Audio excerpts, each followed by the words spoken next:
Dan Milman को एक रात बुरा सपना आता है जिसमें वो ट्रैम्पोलिन के मुश्किल स्टंट्स परफॉर्म कर रहा था। उसकी परफॉर्मेंस बहुत अच्छी जा रही थी, लेकिन जैसे ही वो फ्लिप्स करके लैंड करता है तो उसका एक पैर टूटकर कांच के टुकड़ों की तरह बिखर जाता है। उसकी हालत देखकर सब डर जाते हैं, लेकिन एक रहस्यमय आदमी बड़ी शांति से उन टुकड़ों को इकट्ठा करने लगता है जिसने भूरे रंग के जूते पहने हुए थे। डैन घबरा कर नींद से जाग जाता है। तब रात के 3 बज रहे थे और वो खुद को शांत करने के लिए बाहर वॉक करने चला जाता है। वॉक के दौरान वो एक गैस स्टेशन पर पहुंचता है जिसके साथ एक ग्रोसरी स्टोर था। वो वहां से कुछ सामान लेता है। तभी एक बूढ़ा आदमी अंदर आता है जिसने बिल्कुल वैसे ही जूते पहने थे जैसे डैन ने अपने सपने में देखे थे। डैन उसे कहता है कि तुम्हारे पैरों में अलग अलग जूते हैं। जवाब में वो आदमी कहता है कि इनमें से एक जूता नया है और दूसरा पुराना। फिर डैन स्टोर से बाहर आ जाता है और वो आदमी भी बाहर एक कुर्सी पर बैठ जाता है। और अगले ही पल जब डैन पीछे मुड़कर उस आदमी को देखता है तो वो आदमी स्टोर की छत पर पहुंच चुका था, जो काफी शॉकिंग था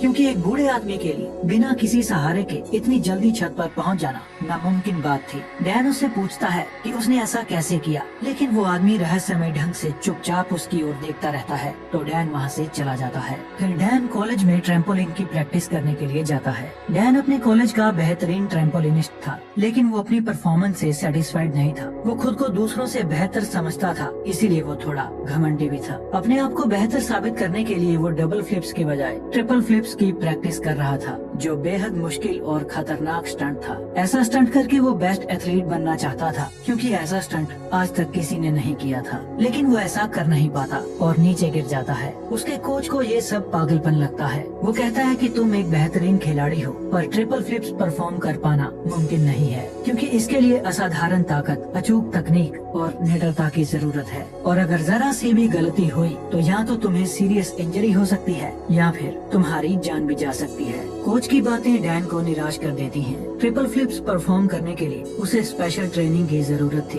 तो मदद मांगने वो उस बूढ़े आदमी के पास चला जाता है। डैन उससे पूछता है कि तुम सिर्फ 1 सेकंड में उस 12 फीट की सीधी दीवार पर कैसे चढ़ गए थे, क्योंकि मैं खुद एक जिम्नास्ट हूँ और मुझे अच्छी तरह से पता है कि कोई भी एथलीट ऐसा नहीं कर सकता। वो आदमी कहता है कि उसे समझने के लिए अभी तुम बहुत कमजोर हो और तुम्हें बहुत कुछ सीखने की जरूरत है। लेकिन डैन को अपनी ट्रेनिंग और नॉलेज पर काफी घमंड था, इसीलिए वो कहता है मुझे हर चीज की नॉलेज है और तुम मुझसे कोई भी सवाल पूछ सकते हो। तो वो आदमी उससे पूछता है क्या तुम खुश हो? डैन को ये सवाल फिजूल लगता है, फिर भी वो कहता है मेरे डैड के पास ढेर सारा पैसा है, पढ़ाई में मुझे बढ़िया ग्रेड्स मिलते हैं, मेरे अच्छे दोस्त हैं, मैं देखने में भी सुंदर हूँ और लड़कियाँ मुझे पाने के लिए मरती हैं। जवाब में वो आदमी कहता है कि अगर तुम्हारे पास सब कुछ है तो फिर तुम रात में सो क्यों नहीं पाते, क्योंकि कल भी तुम रात के 3 बजे मेरे पास आए थे और आज फिर तुम 3 बजे यहाँ आए हो। उसकी बातें सुनकर डैन उसकी तुलना महान फिलोसफर सोक्रेटिस के साथ करने लगता है और उसे सोक्रेटिस के नाम से ही बुलाने लगता है। इसके बाद वो आदमी पूछता है कि अगर तुम ओलंपिक टीम का हिस्सा न होते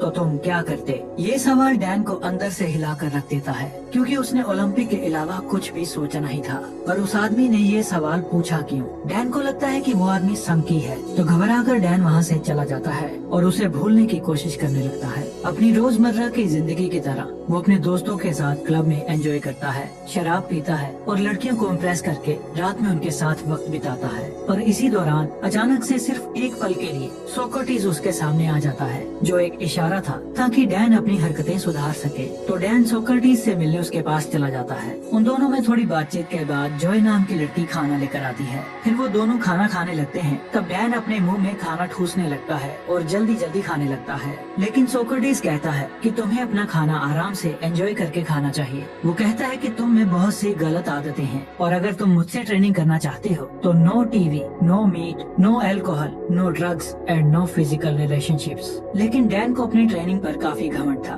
तो सोक्रेटिस उसे सिर्फ 5 मिनट के लिए स्क्वाड पोजीशन में खड़ा रहने के लिए चैलेंज करता है, जो देखने में तो सिंपल लगता है, लेकिन उन 5 मिनट में डैन का सब्र जवाब देने लगता है और वो टेबल से गिर जाता है। अपना घमंड टूटने और खुद को बेइज्जत महसूस करने के बाद डैन गुस्से में वहाँ से जाने लगता है। तो सोक्रेटिस कहता है सेल्फ एक्सपीरियंस हमें बहुत सी नई चीजें सिखाता है। हमारे अंदर हर सवाल का जवाब है, इसीलिए बाहर से सोचना बंद करो और अपने अंदर अपने सेल्फ एक्सपीरियंस से उनके जवाब ढूंढो। फिर तुम्हें पता चलेगा कि तुम रात को इसलिए नहीं सो पाते क्योंकि तुम अंदर से खाली हो और तुम्हें खुद के खालीपन से डर लगता है। वो ये भी कहता है कि एक योद्धा के लिए शरीर और दिमाग दोनों पर नियंत्रण होना बहुत जरूरी है और वो डैन को एक वॉरियर यानी एक योद्धा की तरह ट्रेन करने के लिए मान जाता है। अगले दिन डैन जब कॉलेज आता है तो उसे पता चलता है कि उसके दोस्त काइल के हाथ में प्रैक्टिस के दौरान फ्रैक्चर आ गया है और अब काइल ओलंपिक में क्वालिफाई नहीं कर पाएगा। टीम का कोच इस बात से परेशान था क्योंकि काइल पॉमेल हॉर्स जिम्नास्ट में सबसे बेहतरीन खिलाड़ी था।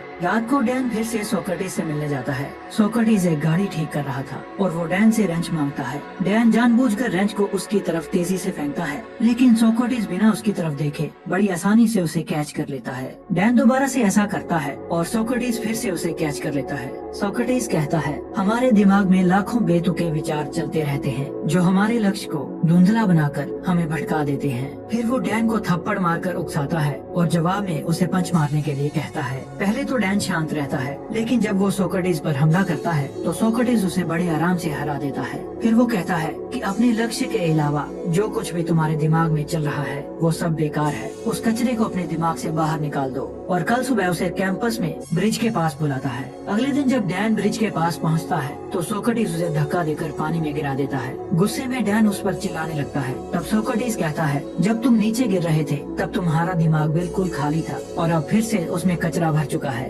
डैन गुस्से में कहता है, मेरे दिमाग में कोई कचरा नहीं भरा है। तो सोक्रेटिस डैन के माइंड को कंट्रोल करके वो सब देखने लगता है जो उसके दिमाग में चल रहा था। फिर वो कहता है, अगर तुम अपना ध्यान इन फिजूल के विचारों में रखोगे तो तुम प्रेजेंट मोमेंट को जी नहीं पाओगे, और जब तुम अपना सारा ध्यान प्रेजेंट मोमेंट पर रखोगे तो फिर तुम्हें पता चलेगा कि तुम क्या क्या कर सकते हो और कितने अच्छे से कर सकते हो। काइल को चोट लगने के बाद कोच पॉमेल हॉर्स की परफॉर्मेंस के लिए सब खिलाड़ियों का टेस्ट ले रहा था। इस दौरान डैन सोक्रेटिस के सिखाए तरीके से अपने ध्यान को फोकस करने में कामयाब हो जाता है और पूरे फोकस के साथ पॉमेल हॉर्स की एक्सीलेंट परफॉर्मेंस करके दिखाता है, जो शायद काइल से भी बेहतर थी। सब लोग डैन की वो परफॉर्मेंस देखकर हैरान रह जाते हैं। फिर उस रात डैन सोक्रेटिस को सारी बात बताता है। वो बहुत खुश था, उसे अपनी परफॉर्मेंस पर नाज था क्योंकि दूसरे खिलाड़ी उससे जलने लगे थे, लेकिन सोक्रेटिस को उसकी बातों में कोई दिलचस्पी नहीं थी। वो कहता है कि तुम अभी भी पास्ट में जी रहे हो और तुम्हें अपनी परफॉर्मेंस पर घमंड भी है, इसका मतलब तुम अभी कुछ नहीं सीखे। इतना कहकर वो उसे घर जाने के लिए कहता है और आज रात उसे कुछ भी सिखाने से मना कर देता है। लेकिन यहाँ कुछ अजीब होता है। डैन वहाँ छुपकर सुबह होने का इंतजार करता है और सोक्रेटिस का पीछा करने लगता है। सोक्रेटिस डैन के कॉलेज में प्रैक्टिस रूम के अंदर चला जाता है और शेड के एक पोल पर बैठ जाता है। जब डैन उसके पास जाकर बैठता है तो वो महसूस करता है कि वो सब खिलाड़ियों के दिमाग को पढ़ने लगा है, जो उनके दिमाग में चल रही बातों को सुन सकता है। और हैरानी तो तब होती है जब डैन खुद को उस प्रैक्टिस हॉल में आता हुआ देखता है। ये देखकर वो नीचे गिर जाता है। फिर उसे एहसास होता है कि ये सब उसका भ्रम है, ना तो सुबह हुई थी और ना ही उसने सोक्रेटिस का पीछा किया था। ये तो सोक्रेटिस उसके दिमाग से खेल रहा था। सोक्रेटिस कहता है कि अभी तो बहुत कुछ सीखना बाकी है, लेकिन डैन बहुत बुरी तरह से डर चुका था, जो घबराकर वहाँ से चला जाता है। उस घटना का डैन पर उल्टा असर पड़ता है। उसका कॉन्फिडेंस नीचे गिरने लगा था, जो उसके दोस्त भी नोटिस करते हैं और उसका कोच भी, क्योंकि उसकी परफॉर्मेंस डाउन होने लगी थी। अगले दिन वो पार्क में जोए को देखता है, जो सोक्रेटिस के लिए खाना लेकर आई थी। वो उसे कहता है कि मुझे लगा था कि सोक्रेटिस के तरीकों से मैं बेहतर एथलीट बन सकता हूँ, लेकिन मेरे साथ बिल्कुल उल्टा हो रहा है। फिर सोक्रेटिस डैन से वो सब करवाता है जो उसने आज से पहले कभी नहीं किया था, जैसे कि कचरा साफ करना, लोगों की गाड़ी में पेट्रोल भरना, टॉयलेट साफ करना और no TV, no alcohol, no make, no drugs और नो फिजिकल रिलेशनशिप्स। डैन ये सब कर तो रहा था, लेकिन उसे ये सब फिजूल लग रहा था। उसकी परफॉर्मेंस इम्प्रूव होने की बजाय और खराब होती जा रही थी, क्योंकि वो सोक्रेटिस की टीचिंग्स को समझ नहीं पा रहा था। और एक दिन तंग आकर वो सोक्रेटिस से झगड़ने लगता है। वो कहता है कि टॉयलेट साफ करके मैं कौन सा योद्धा बन सकता हूँ, लेकिन सोक्रेटिस कहता है कि मैं तुम्हें किसी भी कंडीशन में मेडिटेट करना सिखा रहा था और इससे तुम्हारा घमंड और बुरी आदतें कम हो जाएंगी। पर डैन का गुस्सा बढ़ता ही जा रहा था। वो कहता है कि तुमने पहले दिन मुझसे पूछा था कि क्या मैं खुश हूँ, तो आज मैं तुमसे पूछता हूँ कि क्या तुम इस बेकार गैस स्टेशन में खुश हो। दरअसल डैन को लगता है कि सोक्रेटिस एक लूजर है, जो अपनी जिंदगी में ज्यादा पैसे कमाकर कामयाब नहीं हो पाया, और उसकी फिलोसफी से भरी बातें सुनकर वो गलती से उसके जाल में फंस गया है। सोक्रेटिस उसे अपने इमोशंस को कंट्रोल करने के लिए कहता है, लेकिन डैन तो उसकी एक भी सुनने को तैयार नहीं था। और गुस्से में वो सोक्रेटिस से कहता है कि मैं अपनी खुशी खुद ही तलाश कर लूंगा और अपनी ट्रेनिंग छोड़कर वहाँ से चला जाता है। अफसोस डैन ये समझ नहीं पाया कि सोक्रेटिस उसे सर्विस टू अदर्स यानी निस्वार्थ भाव से दूसरों की सेवा करना सिखा रहा था, जिससे उसका घमंड कम हो सकता था। खैर डैन ने फिर से अपनी पुरानी लाइफस्टाइल को अपना लिया था, जैसे कि क्लब में शराब पीना, मीट खाना, लड़कियों के साथ सोना और तेज रफ्तार मोटरसाइकिल चलाना। और एक दिन जब वो अपनी तेज रफ्तार मोटरसाइकिल पर बैठकर कहीं जा रहा था, तब उसका एक गाड़ी के साथ एक्सीडेंट हो जाता है और वो कुछ फीट हवा में उछलकर दूर जाकर गिरता है। तब कांच के टुकड़े वैसे ही टूटते हैं जैसा उसने अपने सपने में देखा था। फिर हॉस्पिटल में डॉक्टर उसे बताता है कि उसकी दाहिनी टांग की हड्डी सिर्फ टूटी नहीं है, बल्कि वो चकनाचूर हो चुकी है, जिसके अलग अलग 17 फ्रैक्चर हो चुके हैं और इसी वजह से ऑपरेशन के दौरान उसकी टांग में एक स्टील की रोड भी डालनी पड़ी है। डॉक्टर कहता है कि अगर तुमने ठीक से अपना ख्याल रखा तो तुम 1-2 महीनों में अपने पैरों पर चलने लगोगे, सिर्फ चलने। डैन को पता चल चुका था कि उसका ओलंपिक में जाना लगभग नामुमकिन हो चुका है, क्योंकि उसे चलने के लिए भी बैसाखी का सहारा लेना पड़ता था और उसकी ट्रेनिंग भी पूरी तरह से बंद हो चुकी थी। टांग टूटने के बाद अब उसका घमंड भी टूट चुका था। फिर एक दिन जॉय उससे मिलती है। उसे डैन की फिक्र हो रही थी, क्योंकि ओलंपिक में जाने का उसका सपना टूट चुका था। उन दोनों में अच्छी अंडरस्टैंडिंग थी और वो दोनों एक दूसरे को पसंद करने लगे थे। अपने सपने को वो यूं ही टूटते हुए नहीं देखना चाहता था, इसीलिए वो अपने कोच से मिलता है और कहता है कि मैं 3rd राउंड से तो चूक जाऊंगा, लेकिन 8 महीने बाद फाइनल क्वालिफायर राउंड है और मैं उसमें परफॉर्म करूंगा, जिसके लिए उसने ओलंपिक कमेटी में पिटीशन भी फाइल कर दी है। लेकिन कोच को उसकी हालत देखकर लगता है कि डैन अब कभी भी कंपटीशन में हिस्सा नहीं ले पाएगा, क्योंकि उसके पैर में स्टील की रोड डली है और डॉक्टर्स ने भी उसे ट्रेनिंग करने से मना किया है। अपने सपने को टूटता हुआ देखकर डैन गुस्से से भर जाता है और वो अपनी ट्रॉफीज को तोड़ने लगता है। ये दौर उसकी जिंदगी का सबसे मुश्किल दौर था। उसका सब कुछ बर्बाद हो चुका था। अब उसके जिंदा रहने का कोई मकसद नहीं था, तो अपनी जिंदगी खत्म करने के लिए वो एक ऊंचे क्लॉक टावर पर चढ़ जाता है। इससे पहले कि वो नीचे कूद पाता, वहाँ कुछ अजीब होता है। उसे एक शख्स नजर आता है जो और कोई नहीं बल्कि उसकी खुद की ही एक रिफ्लेक्शन थी। वो परछाई उसके घमंड, उसके गुस्से, उसके डर, उसके डाउट्स और उसके अंदर चल रही उथल पुथल को दर्शाती है। वो और कोई नहीं बल्कि उसी के अंदर का शैतान था। वो डैन को नीचे कूदने के लिए खींच रहा था। डैन समझ जाता है कि अगर वो अपने अंदर की सभी बुराइयों को खत्म कर देगा तो उसके अंदर शांति आ जाएगी। तभी वो शैतान नीचे गिरकर हमेशा के लिए खत्म हो जाता है। लेकिन ये सब तो बस उसका एक सपना था। वो शैतान तो अभी भी उसके अंदर ही था। उसने अपने सपने के जरिए अपनी जिंदगी की सच्चाई को देखा था, तो मदद मांगने वो सोक्रेटिस के पास चला जाता है। डैन सोक्रेटिस के पास जाकर रोने लगता है।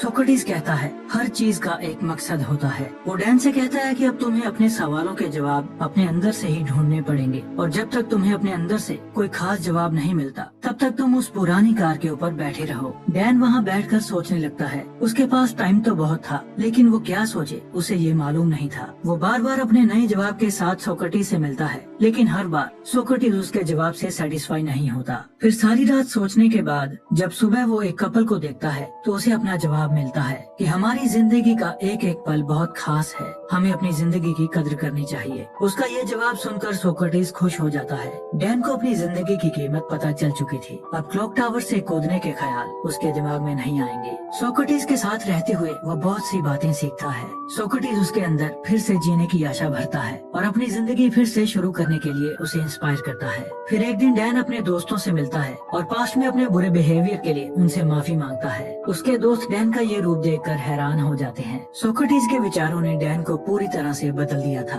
और एक दिन डैन सोक्रेटिस से कहता है कि वो उसी की तरह लोगों की निस्वार्थ भाव से सेवा करने के लिए तैयार है। लेकिन सोक्रेटिस उसे उसकी जिम्नास्ट की ट्रेनिंग फिर से शुरू करने के लिए कहता है, पर डैन उससे सहमत नहीं होता। वो कहता है कि मेरी टांग में मेटल की रोड डली है, मैं ये नहीं कर सकता। सोक्रेटिस कहता है कि एक योद्धा कभी अपनी जीत या परफेक्शन की परवाह नहीं करता। उसे जो काम सबसे प्यारा है वो उसे करता रहेगा, चाहे उसमें उसकी जान क्यों न चली जाए। फिर वो डैन को प्रैक्टिस करने के लिए रिंग्स के पास ले जाता है, जिसे सोक्रेटिस ने तब बनाया था जब डैन हॉस्पिटल में दाखिल था। अपनी टांग में स्टील की रोड होने के बावजूद भी डैन पूरे दिल से प्रैक्टिस करता है और खुद को कंपटीशन के लिए तैयार करता है। और एक दिन जब वो प्रैक्टिस करने के लिए अपने कॉलेज में जाता है तब उसके दोस्त और कोच उसे देखकर हैरान हो जाते हैं। लेकिन डैन की परेशानी तो तब बढ़ती है जब उसका कोच उसे एक चिट्ठी देता है ओलंपिक कमेटी ने डैन की पिटीशन को खारिज कर दिया था। उन्होंने डैन के डॉक्टर्स के साथ बात की और उसके कोच से भी पूछा, लेकिन कोच ने डैन को अपनी ईगो में आकर